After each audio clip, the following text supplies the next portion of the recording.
are at the Irmo Town Park in the nice big huge gazebo. Yes, we're actually across the street from the Irmo Community Park where we've done previous videos.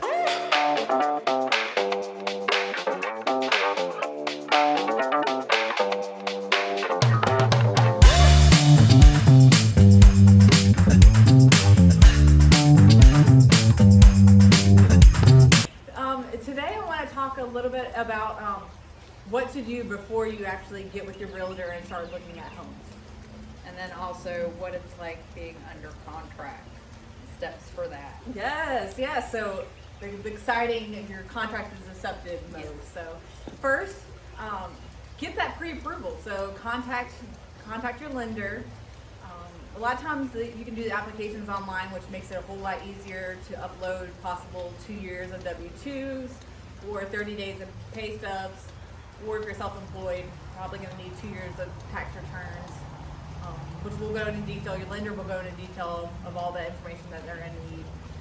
May need 60 days of bank statements. So the whole thing is just getting all your financial documentation if your lender needs it. So that way that she can give you that strong pre-approval. So that pre-approval is going to be your fighting chance to get that offer accepted, which Courtney will then talk about. Yeah, and I mean, flat out, we've said it multiple times about getting a pre-approval and all that, but also, I mean, with this market, listing agents are not accepting any offers without either proof of funds for cash purchase or, I mean, even proof of funds for appraisal gaps and such stuff like that. But you have got to, if you are financing and you put in an offer, that is a requirement. There is no ifs, ands, or buts. We need that. They need that. Just make sure it's done, because you don't know what kind of pricing limit, you're shopping in until you have that. You could be, loving a house is $400,000, find out that you're only pre-approved for $350,000. And if you don't have the cash to, do that difference, then you need to reevaluate your shopping. Yeah, I was going to say, especially once we give you that pre-approval, it's going to actually give you a realistic what you're approved for. You'll know roughly what your payment per month is going to be. We can give you an estimate of what your escrow will be and everything else. So that way, you're not going to be in over your head. You're not going to be house poor or anything like that. So it's very, very strongly recommended to get that actual pre-approval before you get with an agent, before you start falling in love with homes that may not be a realistic fit for you. And I mean, if you get with an agent first, any good agent will tell you, do you have a pre-approval? Are you working with a lender yet? I need that information. If they are not asking that, you're flying in the blind. So that is why it is so important to, make sure you have your team set up before you go shopping. Because then that way you're already starting off on, a way better ground and playing field. Yep. So, yeah. I know you probably have dealt with it plenty of times before, but people actually coming in with pre-quals versus pre-approvals. Yeah. They're completely different things. We talked about in previous videos that your pre-qual isn't actually looking at that financial documentation. So your lender is going to ask for possibly a lot of documents up front, but it's only going to help you later on. So there's no hiccups once you're actually in contract. So, now going under contract, which is like super exciting and something we try. We do dances for it. Yes, seriously, it is amazing. It is great.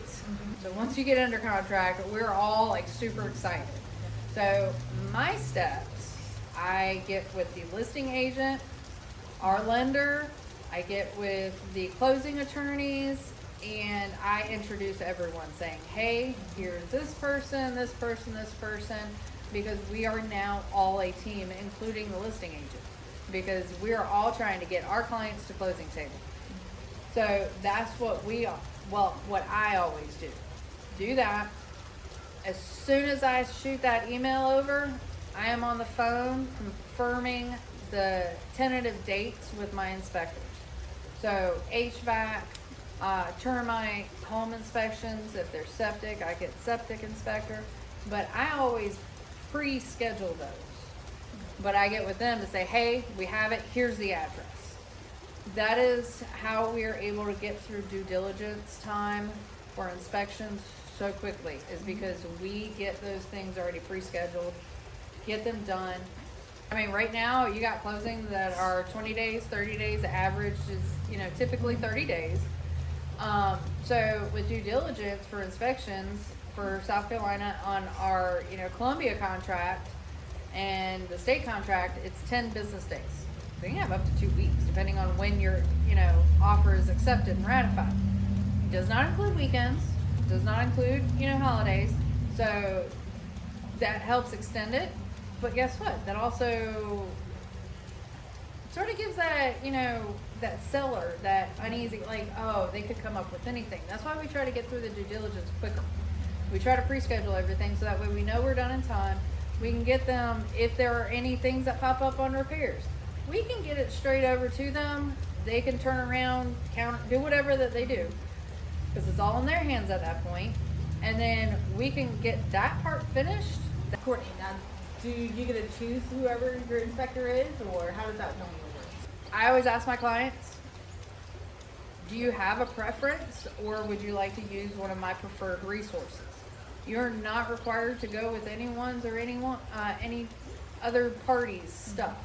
But one thing I tell everyone is that if you do not want to go with any of your realtor's preferred resources, please do your homework.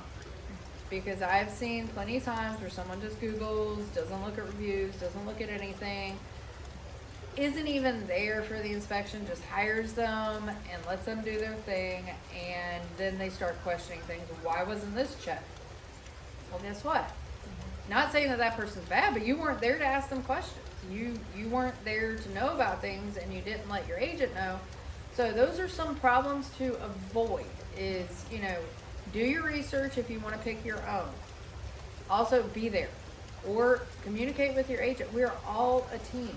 From the closing attorneys to lenders, us, we are all a part of a team along with inspections. So we want to make sure that, everything's going smooth. We got all of our answers. So when we request things, we at least know that it is clear, concise, and will be understood correctly. After due diligence time is all done, you have other parts of the contract that come into play. So you got the financing. So if you follow Ruth's tips, then that's fine. Mm-hmm. It's not really a contingency. I mean, it's a contingency because you have to go have that clear to close, but you feel peace of mind that you gave your lender everything. Everything is being communicated, processed. Everything's going smooth. Now you have the appraisal contingency. Mm-hmm. So with the appraisal contingency, I'm going to let Ruth take off on that. Your lending company is going to order the appraisal. You're the ones who order the appraisal. We do not have any determination on who the appraiser is, how much they're going to appraise. We have very little communication. It's hands off.